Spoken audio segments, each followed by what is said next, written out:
Welcome to Hybiz News. My name is Suresh Kochatal. The COVID-19 pandemic has locked up all of us in our homes. We are not able to go to malls, cinema theaters, restaurants, pubs, and even the neighborhood Pani Puri wala. That is a problem.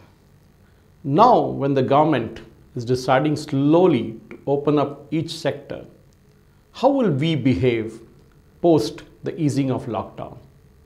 That's a $1 million question. We are a nation of people who love crowds. Social distancing, high levels of hygiene are some of the things that we are not really used to, isn't it? That's a problem with us, many of us.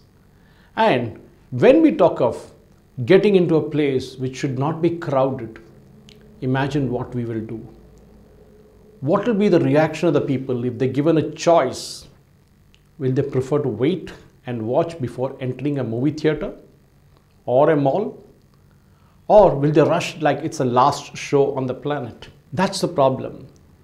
As we see, many of us are today watching movies on OTT platforms, Netflix, Amazon Prime, and others.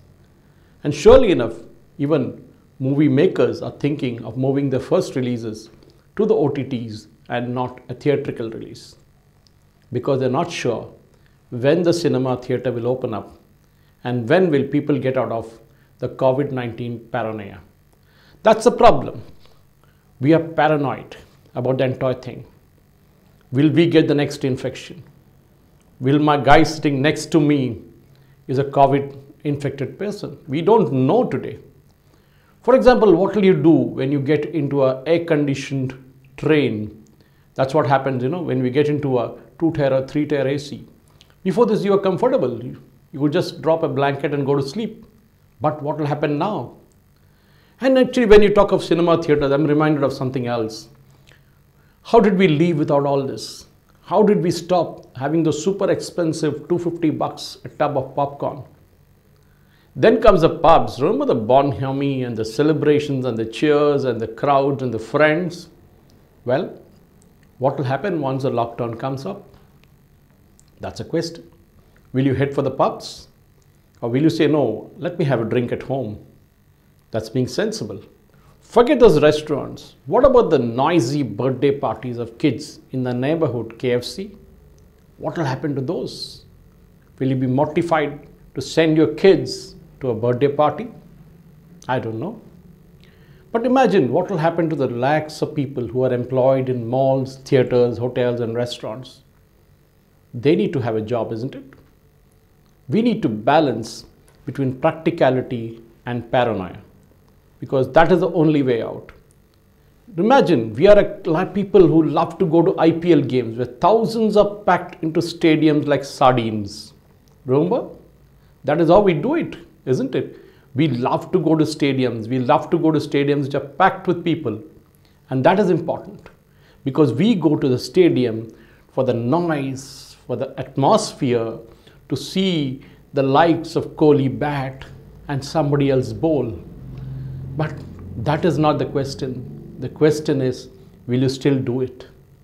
Will you still go and attend those games? Will you be again mortified or scared of going there? That is my question. Because, ladies and gentlemen, remember, we are a nation which crowds into buses, into the TSRTC kind of buses in Hyderabad, where thousands of people travel every day. Worse, we have those rickety Setwin buses, or maybe even the blue line buses in Delhi. What about our metros, where we again packed in like sardines? Will you still do it? Will it still go that way? Or will the metros change the way they fill in people? Did somebody say social distancing? Well, these are questions for which we do not have ready-made answers, because the way we're going to live in a post-COVID scenario will be totally different. Will we go to schools, or will we send our children to schools which have 60 to 70 children per classroom, packed in again? Or will we prefer schools where there are lesser children? Well, again, as I said, there are no ready-made answers for all this. Maybe we will have to sit back and think, of what we did before, which was crazy or which looks like crazy now, and what will we do in the months to come. Think about it. Thank you for watching.